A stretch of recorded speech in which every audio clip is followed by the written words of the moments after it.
Hi everyone, we're here today at the Christ Church Cathedral in downtown Houston, the oldest Christian congregation in the city, established back in 1839. The cathedral isn't just a landmark in the historical part of Houston, it's also a vibrant center for music and community. And today I'm here to talk to two remarkable people who are true leaders in Houston's musical life. They are the founders and conductors behind two of the city's most celebrated choirs, the Grammy-winning Houston Chamber Choir and the acclaimed Treble Choir of Houston. What makes this even more special is that these two inspiring are married to one another, and it's a love story with a wonderfully happy ending, if you ask me. So let's go meet them.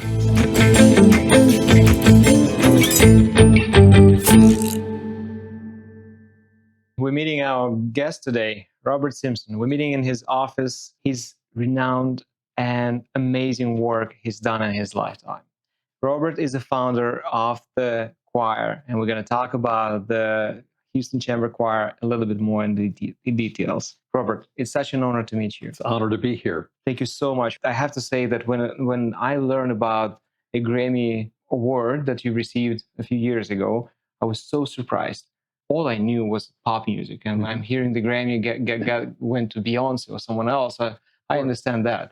But in my research, I found out that there are a lot of competition in the choir business, if you will. How competitive it was to get to even being nominated for a Grammy. Well, the Grammy itself is an award that no one can really predict how the voting is going to go, because there are many choirs, and each year there are hundreds of choirs that apply, and then they are culled through until there are about 6 or 7 who are actually nominated. So just to be nominated, as they say, is a great honor, and it's really true. And beyond that, no one can predict. It's just like the Olympics right now, where you get to a certain level, and on a given day, on a given night, somebody may get past another person unexpectedly. So the Grammy that we won was for the complete works of Maurice Duruflé, a French composer. And it was never my intention to enter the CD as a Grammy possibility. I realized as we were rehearsing this that something very special was happening in the rehearsal. And I thought, we need to record this. And so I came back to the Chamber Choir Board and said, I'd like to make a recording, and let's find the funding for that. And with a lot of help from many friends, we did make this recording, and then we submitted it. And to our great delight, we were nominated. And it's amazing. Congratulations. It was our first submission and our first nomination, so we got lucky right away.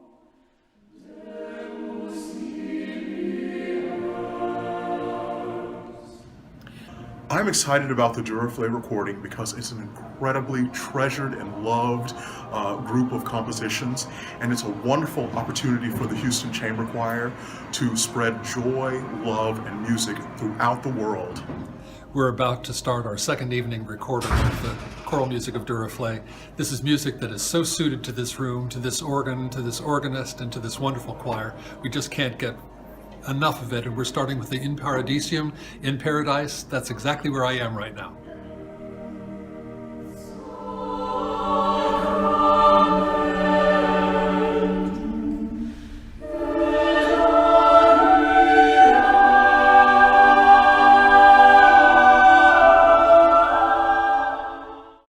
Amazing. The one thing that I've learned as well is that when I was looking for a Grammy awardee or people who won Grammy for choirs applications, and as I said, there are dozens of them, starting from 1961. I think it's somewhere at that time they started to give it to the choir performance. But interesting enough, very special ones, people are recognizing London, Atlanta, and Houston. There are 3. So why Houston got it, not only just being a Grammy awardee, I guess, but also becoming a top tier or top choir to remember and remind people that, hey, this is the same level as London and Atlanta.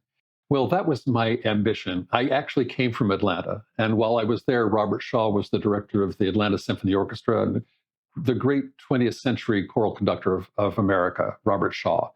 And it became clear to me at that time that although I had spent a lot of time practicing and performing as an organist that what I truly loved was conducting choirs. And so when I came to Houston in 1993, it was in part to be the organist and choir master here at Christ Church Cathedral, but also to try my luck at founding a professional choir, something that Atlanta would not have provided me the opportunity to do because of Robert Shaw's magnificent presence. So we started with no great ambition, and I say we, Mariana, my wife, and I, just decided that we were going to post auditions and see what became of this choir.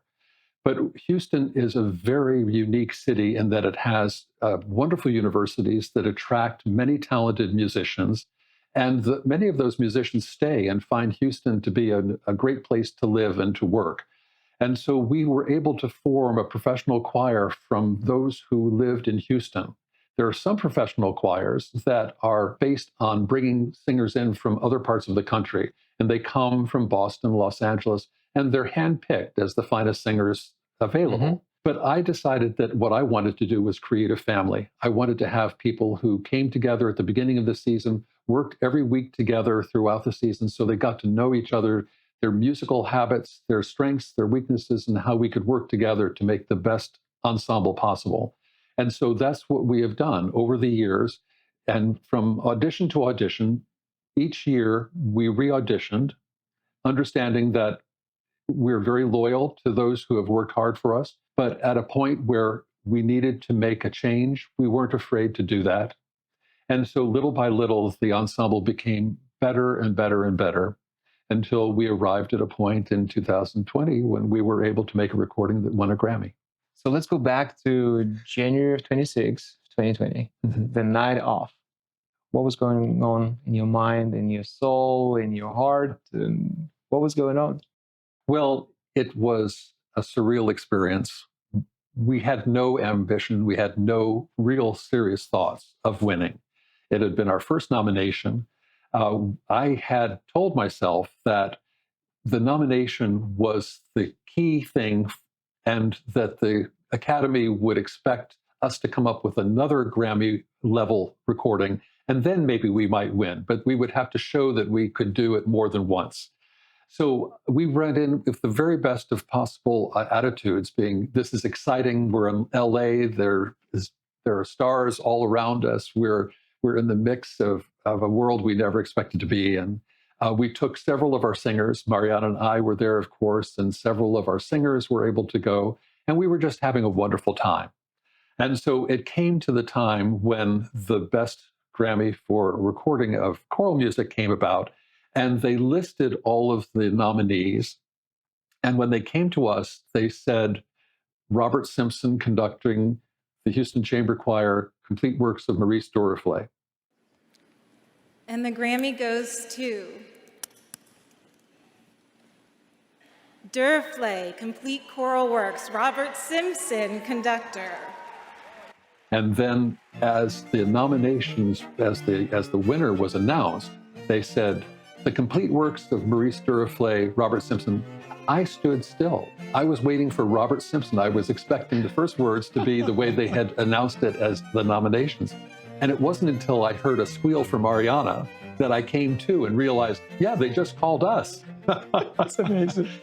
The trip down the aisle was in an altered state, with Mariana behind me saying, this isn't supposed to happen. This is something. So we went up, and I had prepared a speech just in case, right. And was just delighted to be able to congratulate both the chamber choir and the city of Houston, and to express my appreciation for all the people who had supported the chamber choir as it grew. Very authentic. It was very authentic, and I enjoyed the trip down the aisle with Mariana behind you, and you can see how sparkly she is. You know, without even saying anything, I think she was just about to explode of happiness and joy. Absolutely, absolutely. And so at one point, I have very little Russian, but at one point I knew I had to turn to her and say, "Ya lublю tibia."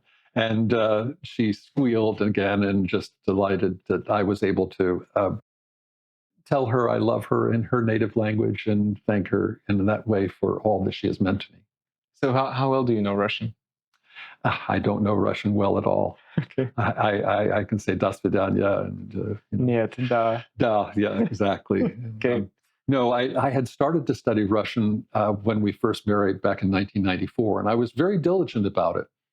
But Mariana was very busy, and I was very busy with other things. And so we would get home, I'd say hi, we'd have a little dinner, and then I'd go upstairs and study. And about 2 weeks into that, Mariana came up and said, we're together so little. It really kills me to be downstairs by myself while you're upstairs. Let's not worry about Russian. And I too quickly agreed. I should have said, no, this will all pay off in the long run. But that ended after 2 or 3 weeks, that ended my Russian study. And so I am left with "Ya lublю тебя." Wonderful. That's the saying you want to remember. That's great. Let's go back to your work. So at some point you said you chose the choir path. Why is that? What appealed to you as a choir? Why not conducting the orchestra or staying at the organist? I have thought about that myself. I know why not the organ. I'm 6'8", and I never really fit well at the organ. Okay. I worked very hard. I got a master's. I went to Germany and studied with a master organist in Cologne, Germany. I achieved a certain amount of ability, but it was never comfortable for me, and it never seemed to be the most natural expression of my musicality. But being a church musician, I had choirs to train each week. And I realized over the years that I was much happier making music with others in a group rather than being all by myself in a church, many times in a dark church all by myself practicing for hours. And so I became aware that my true calling was conducting. And I had finished all of my academic training by that point, but then I sought out opportunities to do master classes. And the real change of my life came when I got to study with Eric Eriksson, a noted choral conductor from Sweden. And he really, the start of my musical life is there. That's Eric right there. Yes. Right. And that's where things really started to fall into place. But I was in Atlanta at a very large Episcopal cathedral, and there were a lot of administrative responsibilities. And I found that although I had the opportunity to do many, many major works with orchestra, I wanted to try my hand at a professional choir. And so when I was invited to come to Houston to be a organist and choir master at Christ Church Cathedral, I saw an opportunity to start a professional choir. There had been one in Houston during the 1980s, a very, very fine ensemble. So when I asked people in 1993, 1994, whether Houston could sustain a professional choir, I got predictably 2 answers. One said, no, we tried it, it doesn't work. And the other was, yes, we miss it, please bring it back. So I listened to the second group of people, and Mariana and I started out in 95 with a group of volunteers with the understanding that we couldn't really fundraise until we had a product to show. And so the first group of volunteers I promised to take on as the first group of paid singers. And from that point on, and from the fall of 96, we paid singers incrementally more and more each year. But for each minute of rehearsal and each performance, they were paid. And so that was the foundation. And my goal was to reach a parity with instrumentalists so that when instrumentalists are paid for an opportunity to perform, I wanted our singers to have that same rate of pay. We're close to that now. That's great to hear. So I think for maybe our viewers, Yes. The difference between the professional choir and non-professional choir is that the singers and everyone who is involved in operations are being paid, right? That is the end result. I love all choirs. At the cathedral here, I work with people who don't read much music and those who do. And so I am all for every kind of choir, school and community, university, church. What makes the professional choir a little different, and it's a relatively new thing in the United States compared to Europe, is to have singers who have gone to conservatory and music schools and prepared as singers, soloists, then collaborate together in an ensemble, bringing the strengths of a soloist with the spirit of a collaborative artist and performing at the very highest level with always maintaining a sense of group spirit, no individual egos or personalities, all working together. And that is the ensemble that we've created here in Houston. Is that a difficult thing to do when they were solo singer coming in and becoming a part of an ensemble? Well, I think that's part of the audition process, is to not only assess a person's musical abilities, but to assess their personality and their strengths and teamwork. There are some beautiful, beautiful voices that are just too big to be in a choir. Right. There's nothing wrong. But when you have a Wagnerian tenor, he will be just trapped in trying to blend with other voices. Right. So we're looking for a certain kind of voice with the musical training, so that reading the notes is not an issue, being able to bring the music to a level where we can start to refine it very quickly, because every minute is money. So we need to have folks who will work both as a soloist, because all of our solos, or most of our solos, soloists were drawn from the ensemble when occasion arose, but could also step back into the ensemble. And this is the European model, that a singer can have the flexibility and the opportunity to be a soloist and part of an ensemble. And it's just part of an entire career, not segmented. Right. You only do choirs or you only do solo work, but to be able to do it all. And that was our goal. That's interesting. So if I have a magic voice, but I cannot read notes, it's probably hard for me to. That would be a problem. And so with that, if a person such as that came to me, I would just say, you would need to go back and work on your sight reading and then reapply, because you've got a beautiful voice. But yes, you have to have both the technique to be a professional singer and the musical skills to read. How competitive it is to get into your choir? It's very competitive. And as I say, there are auditions at the end of every season over the summer. And when it appeared from time to time that a person was not able to keep up, then I found a gentle way of saying that probably the next season would not find them in the ensemble. Although I was lucky in many cases where people themselves would say, I'm having a hard time keeping up, and I understand. And so they would make the first move themselves. But it's a very, very difficult thing, because you don't want people to feel as if one false move and they're out the door. On the other hand, everyone has to earn their spot. It's like a sports team. You might have been the star last season, but you've got to win your spot back in training camp. Are you taking only adults here? Only adults. They would have to at least have finished a bachelor's in vocal performance, but most of our singers have masters and a few doctorates, but at least they completed the first university degrees in vocal performance. And where do you source those people? So you're saying it's a community, and a lot of people are local. Are they coming from the universities here? Where are they coming from? Many of our singers are choral educators and teach in schools in the area. Oh. Some are young professionals trying to explore their careers, but only one or two along the way have been up to each of our standards, reading and vocal performance, but have chosen to have careers in other lines of work. We've had an attorney and an engineer, but they could just as easily have gone into music had they chosen.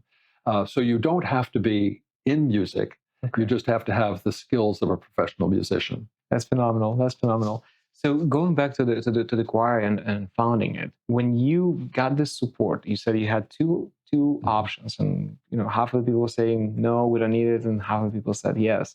I guess they were the founding supporters for the choir, and making sure that you have enough finance and supplies to manage it initially. How was it structured? Well, I was very lucky to be here at Christ Church Cathedral, because some of my earliest supporters were members of the congregation who I'd gotten to know, and they had friends in the community. But the first board was made up primarily of friends that I'd made here at Christ Church Cathedral, and I've always remained incredibly indebted to the cathedral for that support. And they have, as the cathedral and the program grew and the chamber choir grew, the cathedral has always been very supportive of my work and never felt as if it was a competition.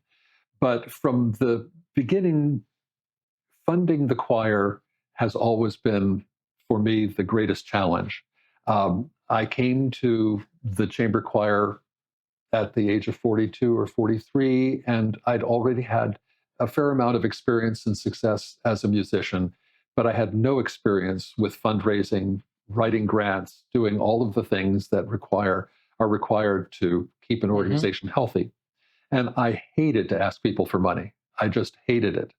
And so at the very beginning, I was apologetic and not very successful. But over the years, I've realized what an opportunity it is for someone who has significant wealth to use that for things that will better the community and enrich the lives of those around them. So some will say yes, some will say no, but I've come to the point of realizing that asking people to support a great organization is a privilege. It is definitely. But were you doing it yourself, or you found support from people who were not shy to ask At the very beginning, of course, with a small group of friends, I did everything from ask people, write grants. I wrote grants for about 8 or 9 years. And then we had a first part-time executive director who helped me with that. And little by little, we were able to go to a full-time executive director and then a full-time executive director, plus a development director. And now there are 5 full-time people on the chamber choir staff, still modest, but everyone now can work at a specific project like fundraising. So we are no longer, and I say we because I still feel very attached to the chamber choir, even though I'm no longer artistic director. We are working at a point where the artistic work and the administrative work are hand in hand and both being led by very talented people. So what is your role right now with the choir? I'm conductor laureate. I am chief cheerleader. Chief cheerleader, I love that. Yeah, I love the concerts. I go to them. I'll be going tonight, but I'm not active in the day-to-day work. And so when there may be a question that I can answer, they call on me. But other than that, I'm just cheering on from the sidelines. Was it a hard decision? It was a very easy decision, actually, because I had arrived at a point where I thought, I have actually accomplished those things that I wanted to accomplish. And I didn't want to just repeat myself or go through the motions. The final piece of the puzzle was the trip that the board allowed us to take on my final trip with the choir. We have traveled to Yale, to New York. We've been to the Spoleto Festival, and we've had several in South Carolina. And so we have traveled a bit. But my goal was to return to Stockholm with my choir, to where I had studied with Eric Erickson. And as I say, was the birth of my musician life in many ways. And they said yes.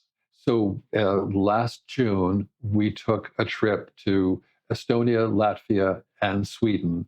And that was the completion of my lifetime dream. And when we got to sing at the cathedral in Stockholm, where I had spent so many hours studying with Gustav Sjökvist, who at the time was the cathedral choir master, I realized that I had done all that I had hoped to do, and I had left the choir in a strong position, both financially and musically, and it was now time for a new director, and I was thrilled when Betsy Cook-Weber decided that she would become my successor, and she's doing a fantastic job.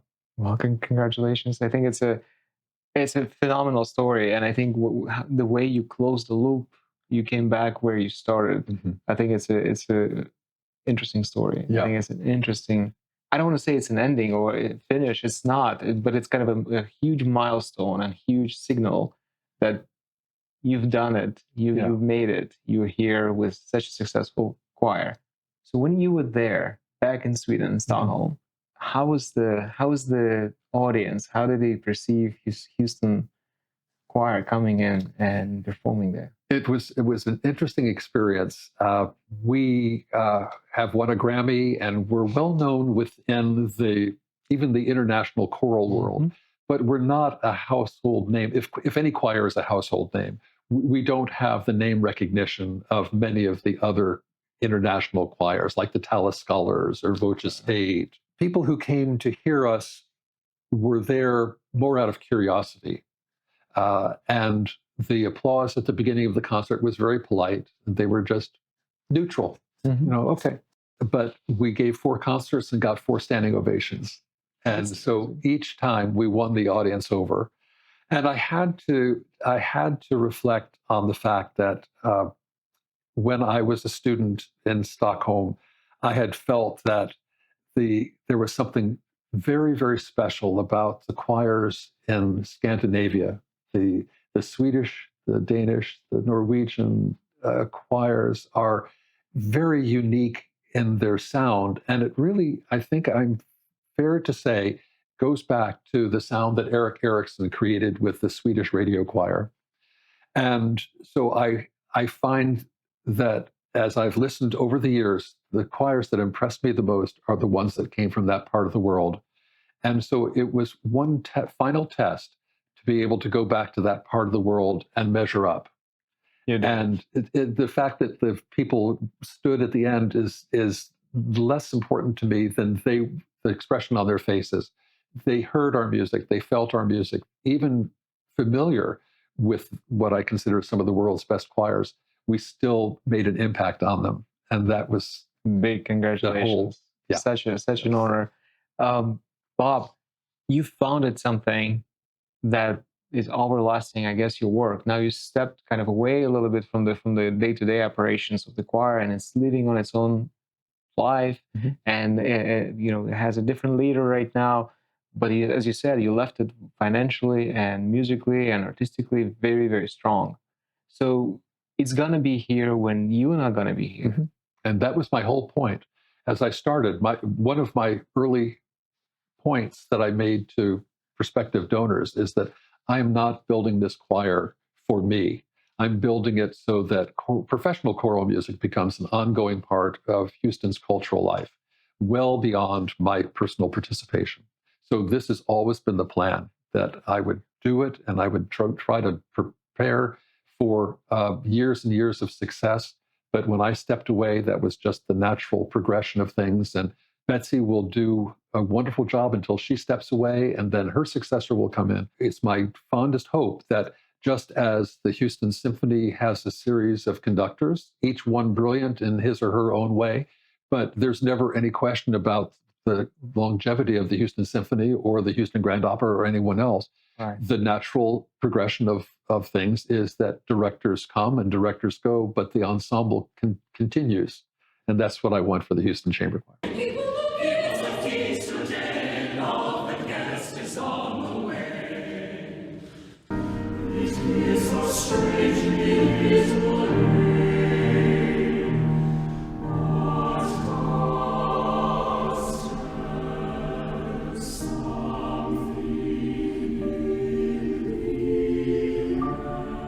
Do you have any leadership advice to people who are trying to found something or build something that would last for decades and a lifetime? Yeah, it's very tricky to give advice because every situation is different. But I did learn from the Concert Chorale of Houston, that professional choir that was so wonderful here in the 80s. They gave a concert. Their opening concert was magnificent, but it cost them so much money. They incurred a debt that they were never able to get around. And eventually, it was the cost of their first concert that caused them to go out of business. So part of what I tried to do was to be impatiently patient, that I knew where I wanted to get to. I knew what I wanted to do, but I knew I didn't need to do it right now. So the old adage of, walking before you run is something that I tried to remind myself of, because when you have a passion, and of course, that's probably the key ingredient, something that you just feel that you just can't live without. Right. Then you have to moderate that and say, yes, I know where I'm going, but I don't need to jump there. I need to prepare the way. So having a plan and working it is probably the best advice I can have, and without giving 1 inch away of your ultimate goals and dreams. Well, when you were choosing, I guess you said you were invited to Houston out of Atlanta. Was there any other options for you available at that time? At that point, Houston was clearly my best option for the reasons I've just expressed. Right. But I had no idea how lucky I was going to be in the process. I was raised in the Northeast of the United States, in the New York area. I'd gone to school in New York and New England, and then studied in Germany. I had been at the cathedral in Orlando, Florida, which struck me as a very strange thing for a New Jersey boy. I learned a lot and then went to Atlanta. But there is a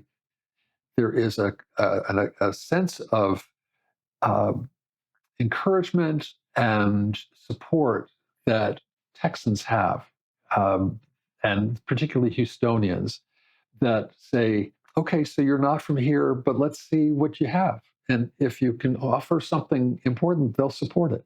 You know, it's not like that. It's always been the case. It's always been the case. I think the Texans are just the most amazing group of people. It's not necessarily true in other parts of the country, and where I come from in the Northeast and New England, they're very happy with what they have, and they don't necessarily need anything new. And so it's hard to work your way in if you come with something. But Houston's wide open territory, and of course, it's changed a lot since I started. I mean, we have so many phenomenal organizations here, but I think the entrepreneurial spirit is still alive and well. And for those who have a dream of starting a ballet company or a musical organization, this is a wonderful, wonderful place to plant that seed. And it feels like there's more and more demand for this. I think people want to be more involved and want to enjoy a symphony, an orchestra, a ballet, going more into art. Yes, I think so. And I think that Houstonians are very sophisticated. And of course, it's not monolithic. There are many different kinds of musical opportunities that people take advantage of. I love all kinds of music. I love bluegrass. I'm warming to country and western, but I can't say that's my first. But I love it all. I love it all. But the fact that the art scene includes the highest level of artistry. I mean, the Houston Grand Opera just won a Grammy this year for its opera, and the Houston Symphony is just superb, and the other opportunities here are just as wonderful. So that if in fact you want to attend a concert of mariachis or Beethoven violin, you can do it all here in Houston. Right, you can, absolutely. What about right now? We're seeing, obviously, everyone is seeing penetration of AI in all parts of our lives, and it happening in music creation as well. There are a lot of fake accounts right now creating music, and then later on we'll be realizing and finding out it's never been a human or a band that was performing. Do you see that in your area, I think, or things that you're looking for, listening to? Do you see that? Well, I think it's very possible for AI to compose a symphony. The question is whether or not AI will get to the point where it can duplicate a soul, whether the music can really create something that touches a human soul. In general, I am very concerned about AI.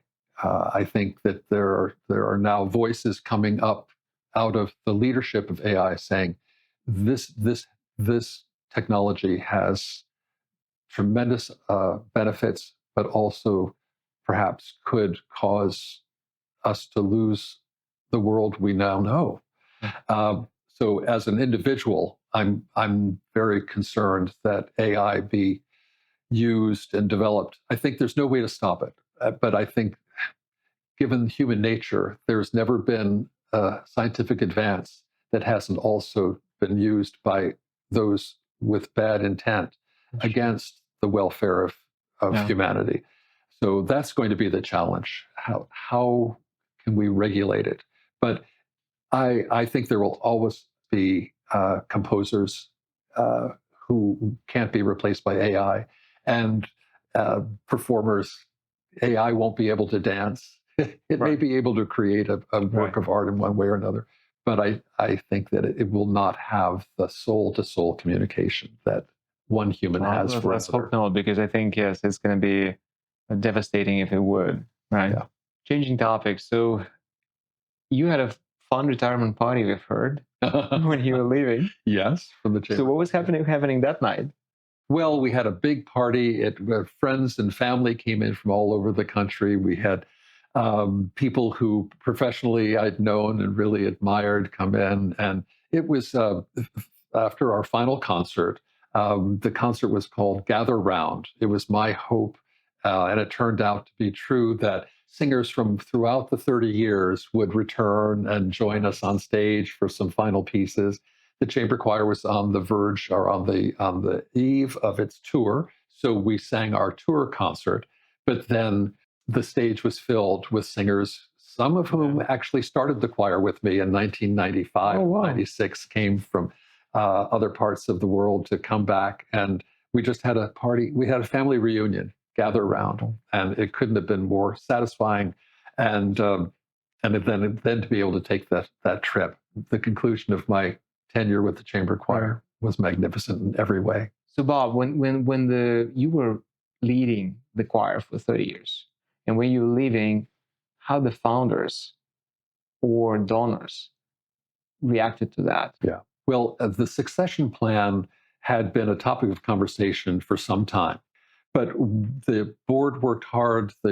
Our executive director and I worked hand in hand to make sure that our donors knew what was happening, that they understood that the choir was in good hands, and that the planning was done with thought. And then to reinforce that, one of our significant donors gave $1 million as a way of showing their faith in the future of the chamber choir. And that was such a significant moment because, again, it just said volumes about the hopes of the board and the donors for what the chamber choir still had to offer the community. Absolutely. It was a confidence sign. Yeah. Yes, definitely. Well, Bob, thank you so much. Max, thanks. This has been such a pleasure. It is a pleasure, but I do have one little question. So if our viewers are going to find out about the choir for the first time, yes, where do they go to learn more about the work, the tours, the performances? Good. I really encourage them to do that, and they can do that by going to HoustonChamberChoir.org, and the website will give them all the information they need. Thank you so much. Thanks for this opportunity.